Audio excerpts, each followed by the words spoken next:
Hak arphuai tarik naiwing arhajar arpusan, ukpa bakhut pop liu bakhat saw, ulaya kendu iki khatsan hajar ngut ki khna samla ki bashim banta haka National Catholic Youth Conference NCYC ha Indianapolis lengba ka online.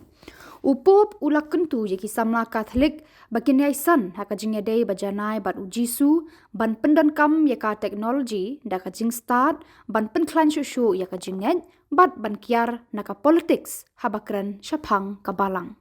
Ha kajingkran sedang upop liu ulayaro yaki samla Amerika ki bala platpor ban yakendu lang markhmat bat ulapan shlur yaki ban long ki dekat ki bat treishitom haki kenhun parish jongki. Hakani ka jingyalang ki khun samla ki la yolat ban net syakamas bakhut ban duai hakmat ka sakramen bakhut bat ban pediang ya ka sakramen jing penyasuk. Upup ulaong bakini ki kam ki long ki lat bashisha ban yakendu ya ujisu.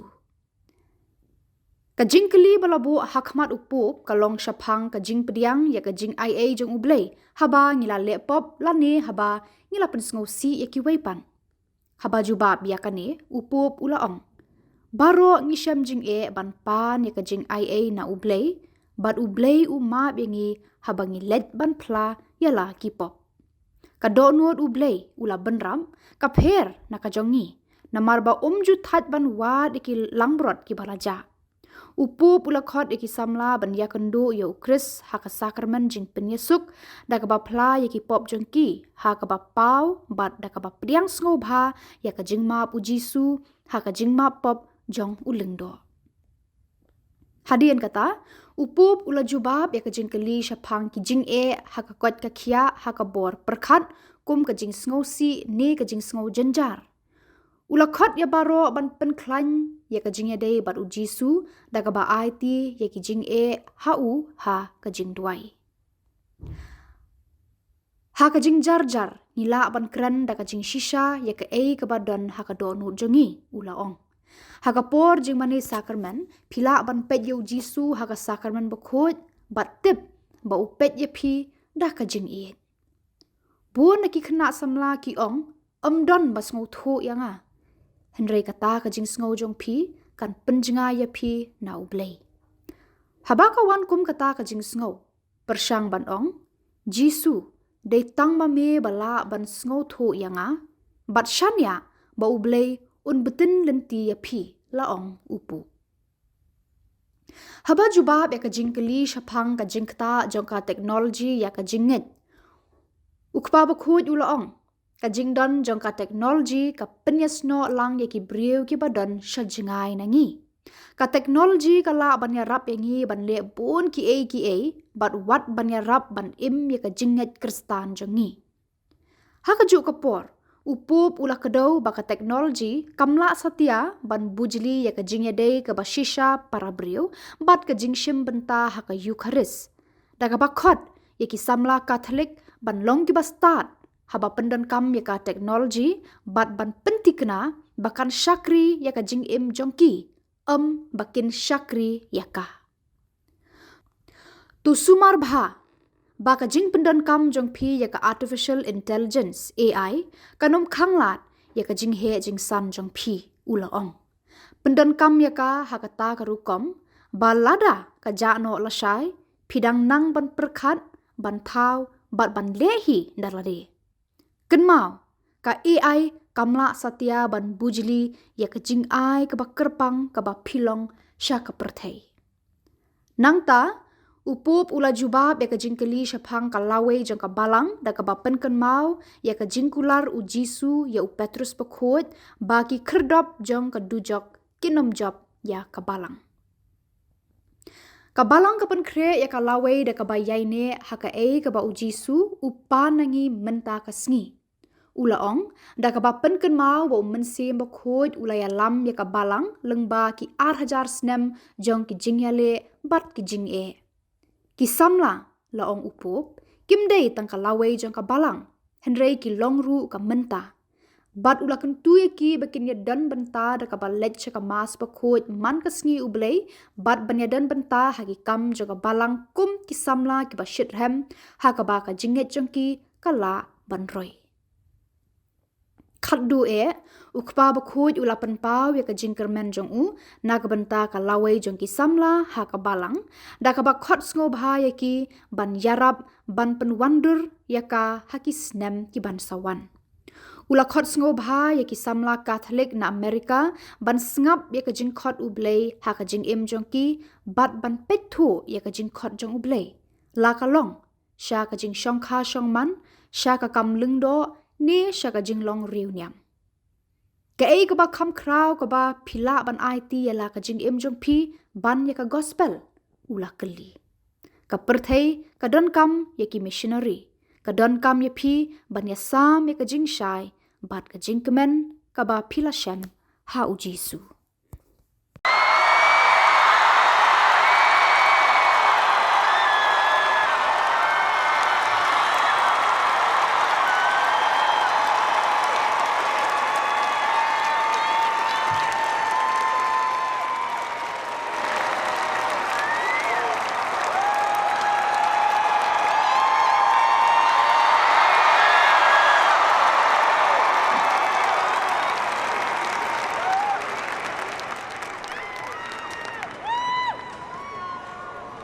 Holy Father, we are blessed by your presence.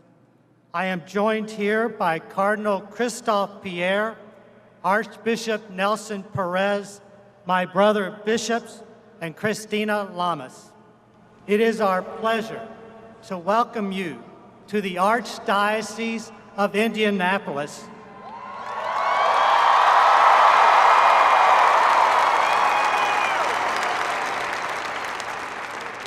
For your first digital visit to the United States.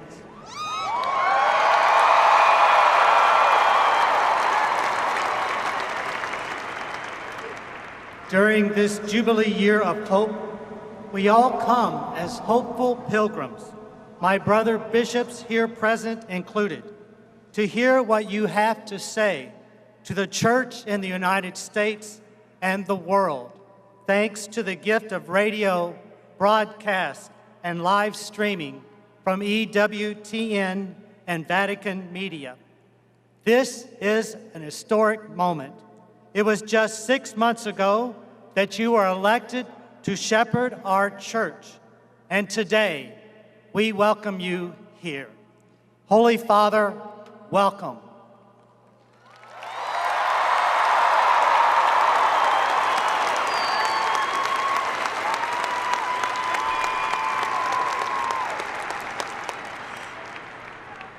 And now, Cardinal Christophe Pierre will lead us in a prayer.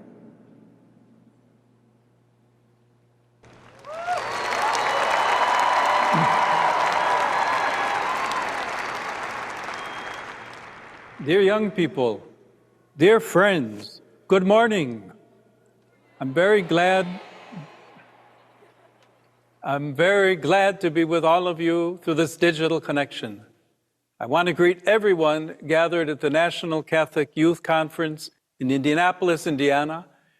And I also want to greet all of you who are joining online or via television from across the United States and from other parts of the world.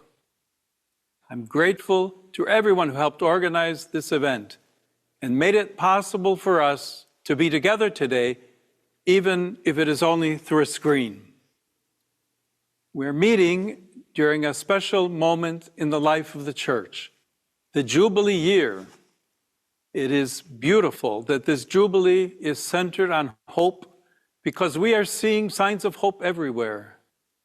Millions of people have come to Rome to walk through the holy doors, to pray at the tombs of the apostles, to deepen their faith. In dioceses around the world, many churches have been named Jubilee churches. This highlights the important role they play in their communities and gives people who visit them an opportunity to receive special graces. At the recent Jubilee of Youth in Rome, more than 1 million young people came together to celebrate, to meet each other, to meet young Catholics from across the world who share the same faith. What a blessing it is to see so many young Catholics seeking the Lord with sincerity and joy. As I looked at your conference schedule, I was happy to see how much time is dedicated to adoration, to daily Mass, to the sacrament of reconciliation. These are not simply program activities. They are real opportunities to meet Jesus. Today is also a special day for the Church, as it is the memorial of the presentation of the Blessed Virgin Mary. We remember how Mary, even from her youth, offered her whole life to God. She invites us to do the same, to entrust everything to Him. So as we begin our time together, let us ask Our Lady to watch over this digital gathering and to protect our families and friends. So I invite you to pray together. Hail Mary, full of grace, the Lord is with you. Blessed are you among women, and blessed is the fruit of your womb, Jesus. Holy Mary, Mother of God, pray for us sinners, now and at the hour of our death. Amen. I'm grateful to have this opportunity to speak with you, young people. You all hold a special place in my heart, and I look forward to answering your questions. Thank you very much.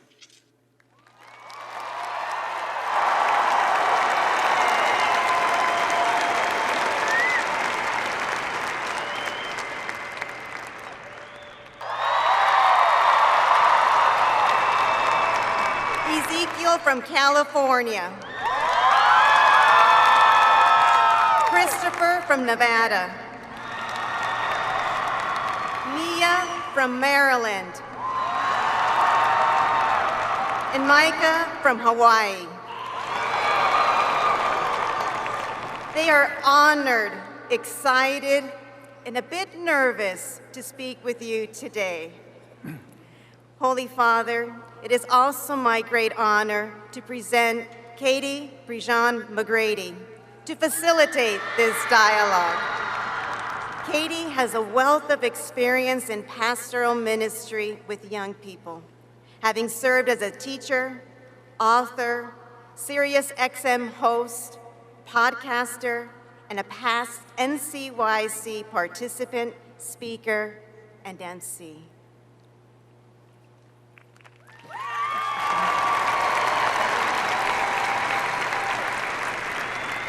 Well, good morning, Holy Father. It's great to see you again. Thanks for joining us. The last time I saw you, I gave you a pair of socks, and I feel like I have to let you know I'm still wearing some Pope socks, just, so we're in solidarity. We are thrilled to have you joining us. There's 16,000 young people with burning questions and a lot of hope for this moment. Selfishly, I'd love to know your opening word for Wordle, but we'll talk about it later.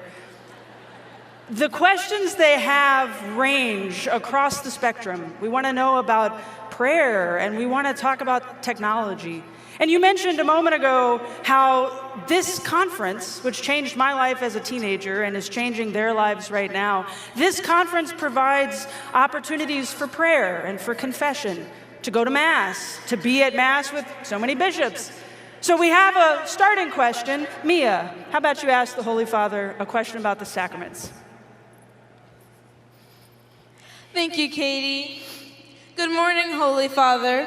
My name is Mia Smothers from the Archdiocese of Baltimore, Maryland.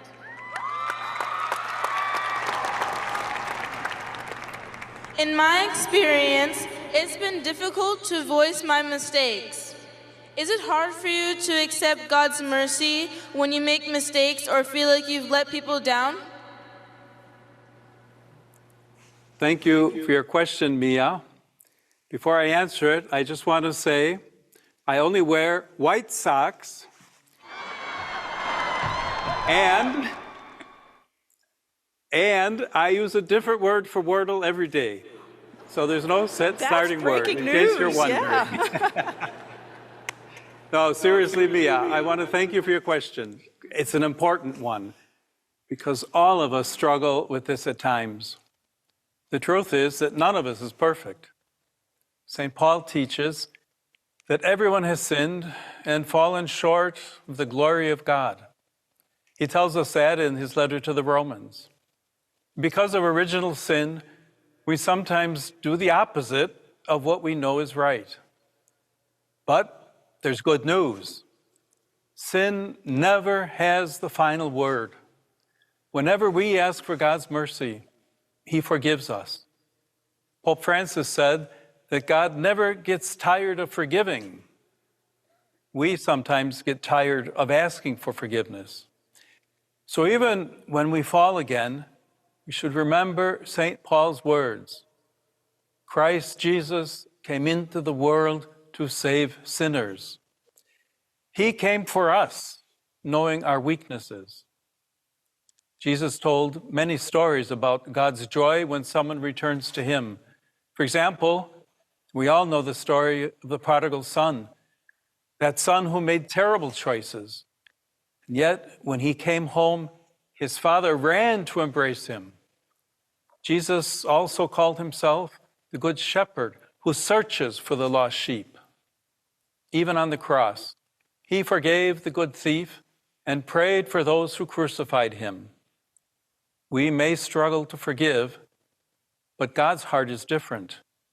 God never stops inviting us back. We experience this mercy of God in a special way in the sacrament of reconciliation. In confession, Jesus meets us through the priest. When we honestly confess our sins and accept our penance, the priest gives absolution, and we know with certainty that we are forgiven. So yes, it can be discouraging when we fall, but do not focus only on your sins. Look to Jesus, trust his mercy, and go to him with confidence. He will always welcome you home.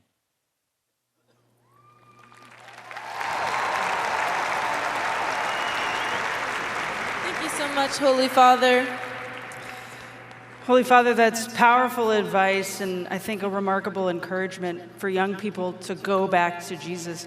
But they struggle at times, and this world can present a lot of hardships. Mental health is certainly something that we heard from a lot of young people as we prepared for this conversation. And whether a young person is dealing with a diagnosis personally or has somebody that they love that is struggling with depression or anxiety or ADHD, it's a weight. It's a weight to communicate it. It's a weight to ask for help. I see you nodding, so I know we're excited to continue the conversation. Ezekiel, we were chatting about this. Why don't you ask the Holy Father? Good morning, Holy Father. My name is Ezekiel Ponce, and I live in the Archdiocese of Los Angeles, California.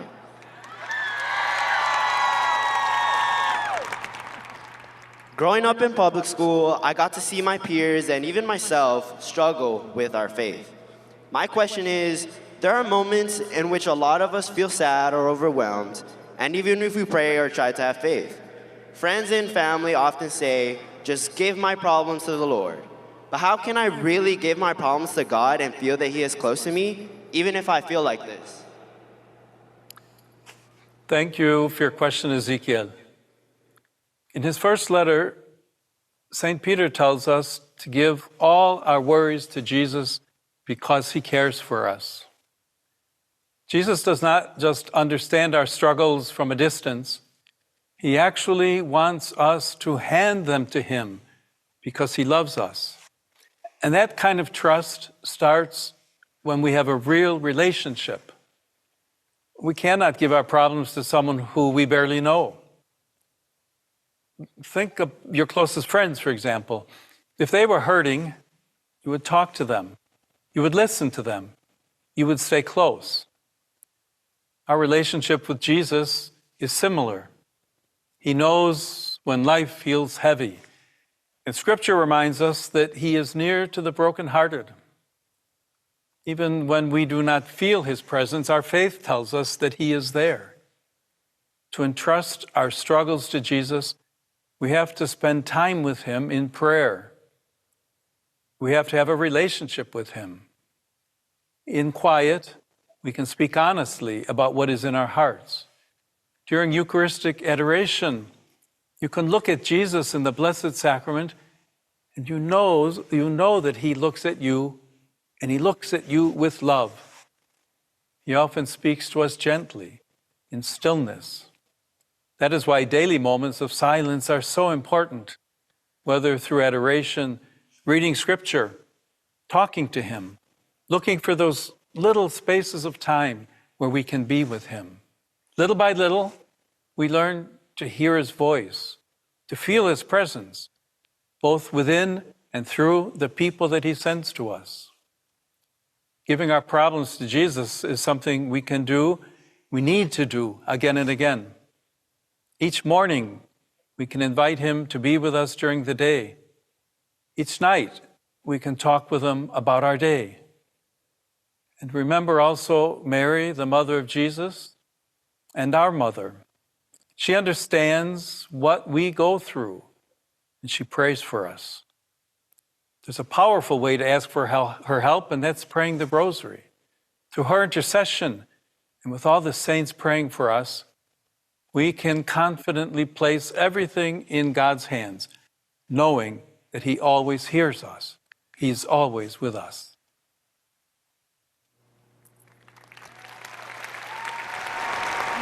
Ezekiel, we were chatting earlier, and you said you wanted to talk a little more about how that communication, right? Listening to the Lord, but also communicating with each other, listening from experts. So why don't you keep it going? Thanks, Katie. And I just want to acknowledge something that you said about building a relationship with the Lord, and by doing that, by morning prayer or even praying the rosary. So my next question to you is, it's easy at times to feel lost, but I'm afraid to talk about it because I don't think others will really understand how I feel. What can we, the youth, adopt to communicate better with others and help them understand us? In the time that I've spent with young people, which through the years has been rather significant, I've seen that you really carry with you authentic joys and hopes, but also struggles and heavy burdens. I saw that clearly during the Jubilee of Youth. And I want you to know that I pray for you, asking the Lord to help you grow in love for him and in virtue. I know that the Lord is working in your hearts, but I also believe he draws you closer to himself through the people in your life, hopefully through your parents, teachers, priests, brothers and sisters, good friends, youth ministers. When you find someone you truly trust, don't be afraid to open your heart. It's so important to have authentic trust, but when you do, know that they can help you understand what you're feeling, and they can support you along the way. It's also important to pray for the gift of true friends. A real friend is not only someone who's fun to be with, though that is good too, but it's someone who helps you grow closer to Jesus, someone who encourages you to become a better person. Good friends also push us to seek help when life gets difficult or confusing. Good friends will always tell us the truth, even when that's not easy to do. Scripture says that faithful friends are like a strong shelter and a treasure. I hope you are forming friendships like that, even during this conference. Friendships rooted in faith, rooted in love for Jesus. Whether it is a trusted adult or close friend, it's important to speak honestly about what you feel, what you think, what you experience. Honesty will help you put your feelings into words. And honesty will allow Jesus to work through the people that he has placed in your life. At the same time, remember that the Lord invites us to grow through our challenges. Many young people say, "No one understands me," but that thought sometimes can isolate you. When it comes, try saying, "Oh Lord, you understand me better than I understand myself," and trust that the Lord will guide you. Thank you.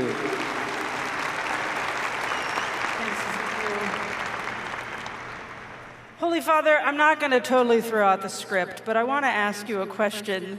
You mentioned prayer. And I think a lot of young people get distracted with prayer sometimes. Their minds wander, or the phone's buzzing in their pocket. Can I just ask, like, real quick, we don't have to tell anybody outside of here. When you get distracted, what do you do to bring yourself back in? It depends on the distraction, actually, but sometimes the best thing to do is to follow the distraction for a moment, see why it's there, but then to turn back and to remember why you're there and why you're in prayer, and to say to the Lord, look, Lord, I'm distracted right now.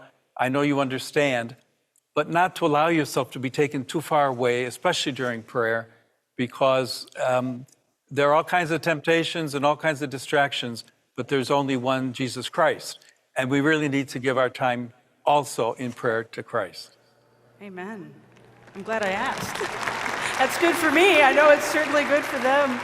These phones are often that distraction. And while I've got mine buzzing in my pocket to keep us on time, there are moments where you just kind of scroll endlessly, or that technology, which can be quite useful. The Vatican this year hosted the Jubilee of Digital Missionaries and Influencers, and it was a profound moment to talk about sharing the gospel, but we've all been talking about the glowing screen that pulls us away from what's right in front of us. So, Chris, why don't you ask a question about tech to he was on Twitter once, Holy Father. Holy Father, good morning. My name is Chris Pantelakis, and I am from the Archdiocese of Las Vegas, Nevada. I often find myself sitting on my phone, endlessly scrolling. I've also noticed that everybody around me is the same or has a very similar problem. Many adults have told me that technology is great with moderation. So my question for you is, how do you suggest we balance all these great tools, social media, smartphones, tablets, and any other devices, while also making faith connections outside of technology? Thanks, Chris, for your question. It's a really important one. Technology can really help us in many ways, including can help us live our Christian faith. It lets us stay connected with people who are far away. As today, when we can see and hear each other, even though we're thousands of miles apart. It also gives us amazing tools for prayer, for reading the Bible, for learning more about what we believe. And it allows us to share the gospel with people we may never meet in person. But even with all that, technology can never replace real in-person relationships. Simple things, a hug, a handshake, a smile. All those things are essential to being human. And to have those things in a real way, not through a screen like we're speaking this morning. As Catholics, we often pray together, remembering Jesus' promise that when two or more gather in his name, he is with them. The early church experienced powerful moments of Jesus' presence when they prayed together. Watching Mass online can be helpful, especially when someone is sick or elderly or cannot attend in person. But actually being there, taking part in the Eucharist, is so important for our prayer, for our sense of community. It's essential for our relationship with God and with each other. There's nothing that can replace true human presence, being with one another. So while technology certainly can connect us, it's not the same as being physically present. We need to use it wisely, without letting it overshadow our relationships. There's a saint who was recently canonized, who I'm sure all of you have heard of, Saint Carlo Acutis. He's a great example. Carlo was skilled with computers, And he used that talent. He used it to help people grow in their faith. He also spent time in prayer, in Eucharistic adoration. He taught others. And, very importantly, he served the poor. He even set time limits for himself, allowing only a certain amount of time each week for leisure on his electronic devices. Because of this discipline, he found a healthy balance and kept his priorities clear. My friends, I encourage you to follow the example of Carlo Acutis. Be intentional with your screen time. Make sure technology serves your life and not the other way around. Thank you.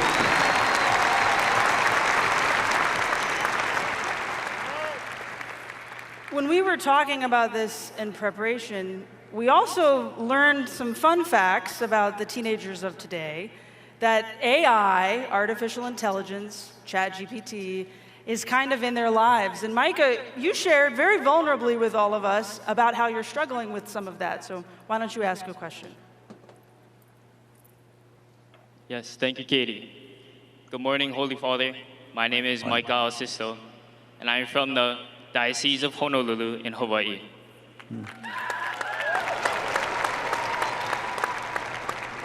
Oftentimes, many of us, including myself, can rely on using AI or ChatGPT to assist in finding solutions in things such as our schoolwork, like writing a good essay or walking us through a math problem or answering a history question, and really using AI as a tool or a resource to find solutions and an answer to a problem that we may have in our mind.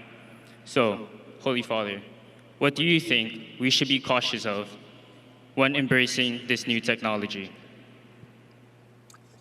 Well, that's really an important question, Mike, and I'm really glad you asked it. As you all know probably better than I do, AI is becoming one of the defining features of our time.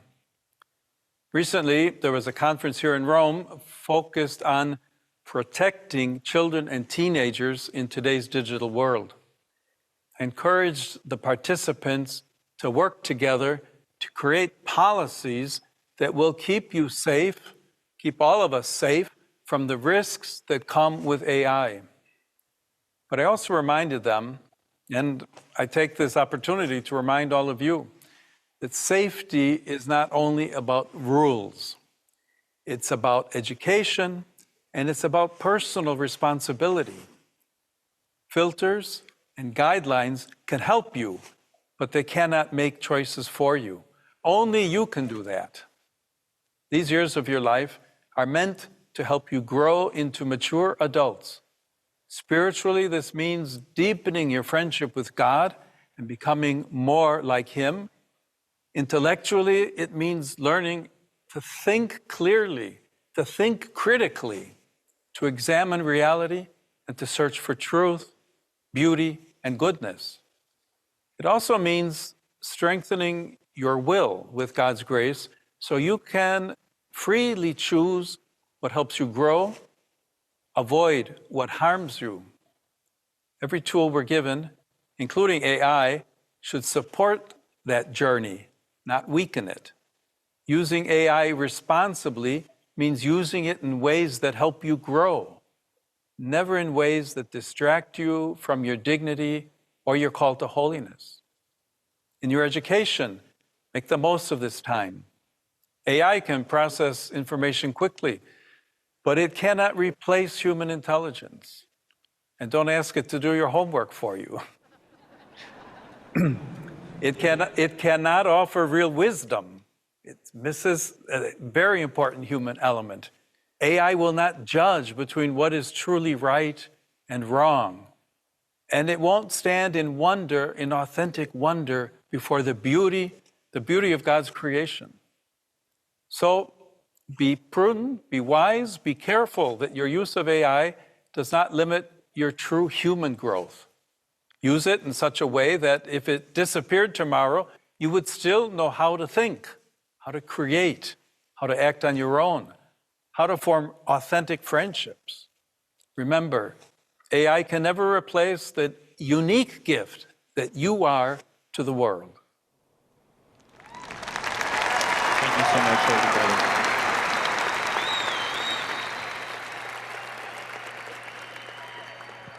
I love that you just told us all to have a strong foundation, a firm foundation, as we've been discussing how to grow in relationship with Jesus and how to think and allow the church to guide and form us. And you said a strong will and a strong foundation. That's what we have to build.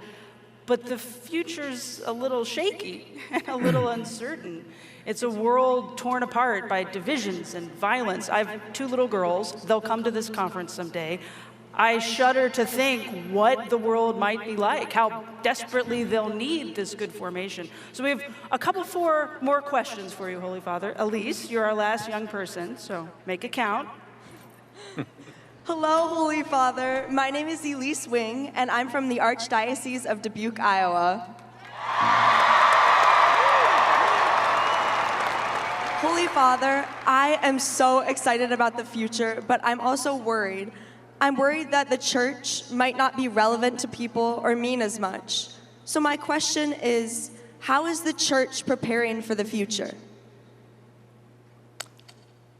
Good morning, Elise, and thank you very much for your question. When we face challenges or worries about the future, it might be good to remember that promise that Jesus once made to Peter when he said, "The gates of hell will not prevail against the church." Jesus will always protect, guide, and love his church. On the day I was elected Pope, I said, God loves us, and evil will not prevail. We are all in God's hands. Jesus wants everyone to come close to him. And I see this desire especially when I meet young people who are sincerely searching for God. The church prepares for the future by staying faithful to what Jesus asks of us today. He told us not to be overwhelmed by worries, but to seek first the kingdom of God, trusting that everything else will fall into place. And he promised that the Holy Spirit would guide us and help us understand what we need to do. Indeed, throughout history, the Holy Spirit has guided the church through councils, through many important gatherings, during difficult and challenging times.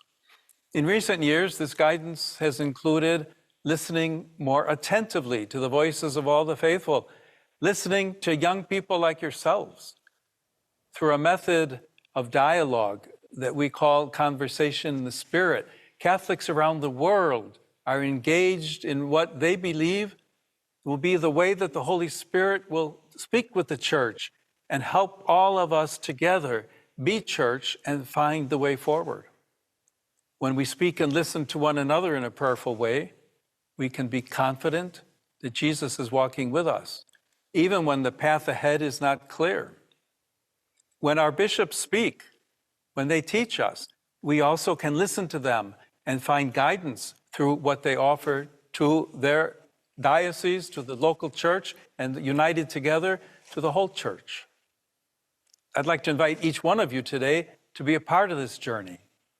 The church needs all of us, including you, as we move forward into the future that God is preparing.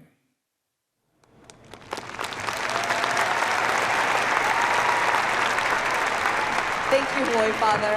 I love how you spoke about unity, and I just want to say we had some Holy Spirit moments here this morning, and we all come together, and that is something that is so important for the future.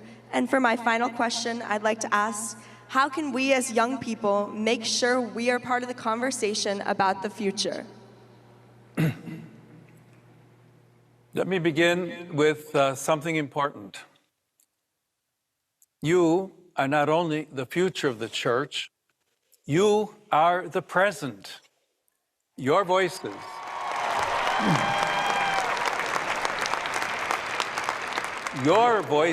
your ideas, your faith matter right now. And the church needs you. The church needs what you have been given to share with all of us. If you want to help the church prepare for the future, start by being involved today. Stay connected to your parish. Attend Sunday Mass. Join youth activities. And say yes to opportunities, just as you've done taking part in this conference. Opportunities where your faith can grow. The more you come to know Jesus, the more you will want to serve him and his church. One great way to build up the church is by sharing your faith, teaching the faith to others, helping others who need you. Teaching is often the best way to strengthen your own understanding. Deepen your prayer life as well. Spend time praying before the Eucharist and Eucharistic adoration. Go to confession regularly. Other practices of prayer and reflection and reading God's Word. These practices help hear God's voice more clearly. If you feel the Lord may be calling you to something specific, to some vocation, talk to your parish priest, talk to another trusted leader.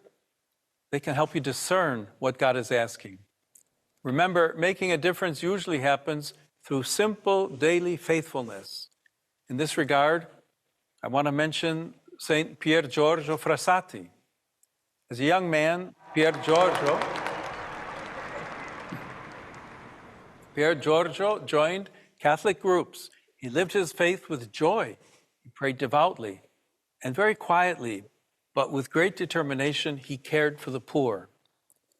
When he died at just 24 years of age, thousands of people, many of them poor, came to honor him for his goodness. He gives us a marvelous example of what holiness looks like in everyday life.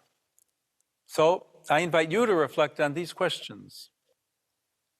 What can I offer the church for the future? How can I help others come to know Christ? How can I build peace and friendship around me? These questions are for today, and I believe your yes will strengthen the church now and in the years to come.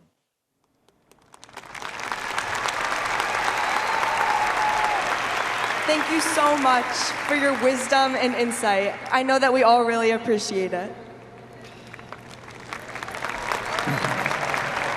Holy Father, I want to repeat those 3 questions you just challenged us to pray through. What can I offer the church right now? How can I help others know Christ? And how can I build peace in the world? And all of this conversation, and we're so grateful you've taken the time to join us, we didn't develop any of this in a vacuum or in secret. It wasn't just a room full of people putting words in anybody's mouth. There's actually 40 young people. They're sitting right next to the stage that we're on. We just want to acknowledge, if y'all would stand up if you were part of some of these Zoom calls that we had in anticipation of this. These young people helped us pray, helped us discuss. I want them to get their moment. We're grateful for your help. And there's 16,000 people in a football stadium that we've transformed into a sanctuary, and I'm sure they'd all love to raise their hand and ask a question. So we want to share that the National Federation of Catholic Youth Ministry wants this conversation to continue. We'll call and set it up. But we have a box over in our exhibit hall, and young people are going to be invited to go write questions down, put them in the box. We'll send them over with our nuncio, and we'd love to continue the dialogue, if you're open to it, of course. But I think we could continue it. But I do have one last question, Holy Father, and we'd be remiss if we didn't end, I think, on the hopeful note of this Jubilee Year of Hope. Pope Francis opened our Jubilee of Hope on Christmas Eve, and you will close it on the Epiphany. And I don't think any of us anticipated how this year was going to unfold and the hope that would be rejuvenated in our heart when so much happened and you were given to us. So we just want to ask, what's bringing you hope right now?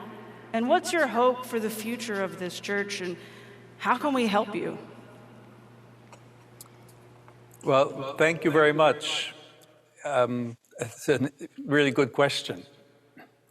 I think it's important to repeat that young people are part of the church's present. and also the hope for the future of the church. We look to you, I look to you, not to someone else, to help shape the church in the years ahead. And that is something to be excited about. Maybe you should all give yourselves a round of applause, because I want to say thanks to all of you.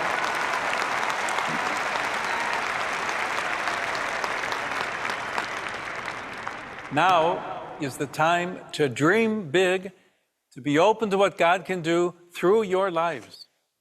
Being young often comes with the desire to do something meaningful, something that makes a real difference. Many of you are ready to be generous, to help those you love, to work for something greater than yourselves. That is why it is not true that life is only about doing what feels good to yourself, that makes you feel comfortable, as some people claim. Sure, comfort can be nice, but as Pope Benedict XVI reminded us, we weren't made for comfort. We were made for greatness. We were made for God Himself. Deep down, we long for truth, for beauty and goodness, because we were created for them. And this treasure we seek has a name, Jesus, who wants to be found by you, wants to be known by you. One of my own personal heroes, one of my favorite saints, is St. Augustine of Hippo. He learned this as a young man. He searched everywhere for happiness, but nothing satisfied him until he opened his heart to God. That is why he wrote, "You have made us for yourself, O Lord, and our heart is restless until it rests in you." Augustine discovered that his desire for greatness was really a desire for a relationship with Jesus Christ. His friendship with Jesus is at the heart of what it means to be a Christian. It's not only for saints, or not only for priests or religious sisters and brothers, it's for everyone. This was the experience of the first disciples of Jesus. They were ordinary people who spent time with the Lord. They listened to Him. They experienced His love. They discovered that being part of the church meant following Jesus, living what He taught, and continuing His mission. So when we think about the church's future, the first thing we must do is deepen our own friendship with Jesus.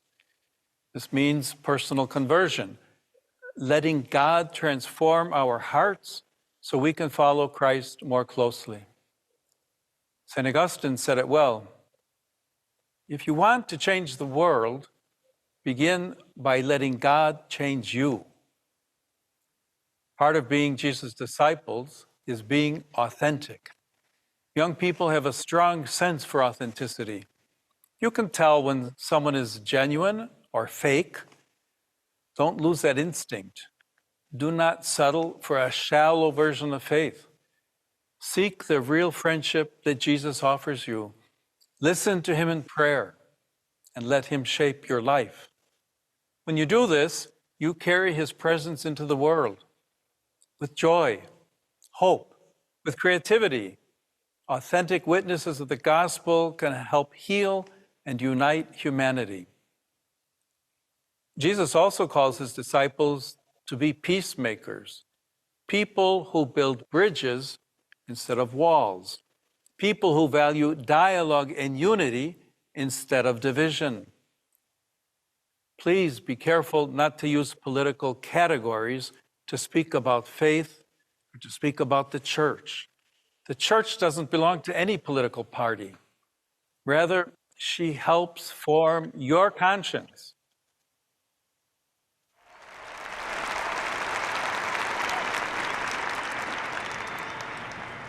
The church helps form your conscience so you can think and act with wisdom and love. As you go closer to Jesus, do not fear what He might ask of you. If He challenges you to make changes in your life, it's always because He wants to give you greater joy, greater freedom. God is never outdone in generosity. So St. Augustine prayed, "Lord, give me the grace to do what you ask, and then ask whatever you want. Augustine knew his own weakness, but he also knew that God strengthens those who open their hearts to him. As your Catholic identity strengthens, your appreciation for the many different vocations in the church will deepen.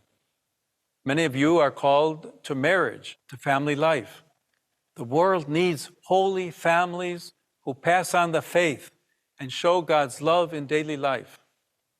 If you think you may be called to marriage, pray for a spouse who will help you grow in holiness, help you grow in your faith. Some of you may be called to the priesthood, to serve God's people through the word and the sacraments. If you feel that tug in your heart, don't ignore it. Bring it to Jesus. Speak with a priest you trust. Others may be called to consecrated religious life, to be witnesses of a joyful life completely given to God. If you sense this call, that gentle tug, do not be afraid. Ask the Lord to guide you, to show you his plan. Dear friends, as you discern your vocation, trust Jesus. He knows how to lead you to true happiness. If you open your heart, you will hear him calling you to holiness. As Pope Benedict XVI once said, Jesus takes nothing away, and he gives you everything. When we give ourselves to him, we receive far more than we could ever imagine. Your vocation is always connected to the greater mission of the church, which exists to share the gospel with the whole world. Jesus sent his disciples to prepare the way for him, to preach, to heal, and to bring his mercy to others. After his resurrection, he sent the apostles to bring his grace to the entire world. That mission is yours as well. What greater gift can you offer the world than the gift of eternal life in Christ? What greater cause could you dedicate your life to than the gospel? The world needs missionaries. It needs you to share the light and the joy that you have found in Jesus. So to those attending the conference in Indianapolis, know that I am praying for you. I hope everything you have experienced during the conference inspires you to love Jesus and to love the church more deeply, and that you bring that love home to your families, your friends, schools, and parishes. To those of you who are with us online, this invitation is for you as well. You too are called to be missionary disciples wherever you are. The Lord invites all of you to share the good news that Jesus died for our sins, rose again, and is alive today, offering us his love and friendship. So, my dear friends, thank you for your questions. Thank you for listening today. I see great hope and promise in you, and I trust that the Lord is at work in your lives. May he continue to bless you, continue to guide you, and strengthen you as you seek to serve him in the church and in every person he places in your path. Thank you.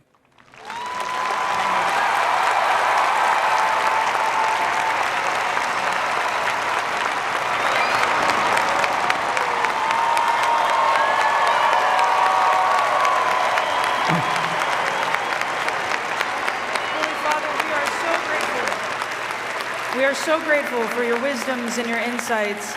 You know, the 5 young people on stage with me, we've spent hours preparing for this, and we live in an internet world, and so we'd mind if maybe you'd smile for a second so we could take a selfie with you, if that'd be okay? Come see, guys. All right. We practiced, I promise, so you just smile. All right, we got it. We'll text it to you. Thank you, Holy Father. We're very grateful.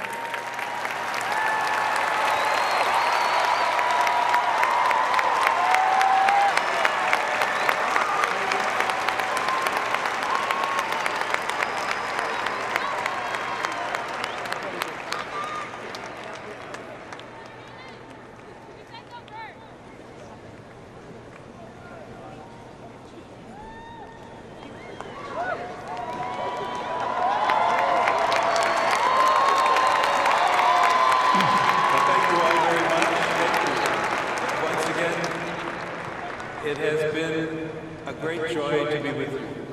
I want to thank the organizers of the Digital Encounter and everyone who's been a part of this event that made it possible, as well as those who are participating virtually. I pray that the Lord will watch over you and your families always. And we conclude, I will be very happy to give you my blessing. The Lord be with you. Blessed be the name of the Lord, now and forever. Our help is in the name of the Lord. Amen. And may Almighty God bless you, the Father, and the Son, and the Holy Spirit. Amen.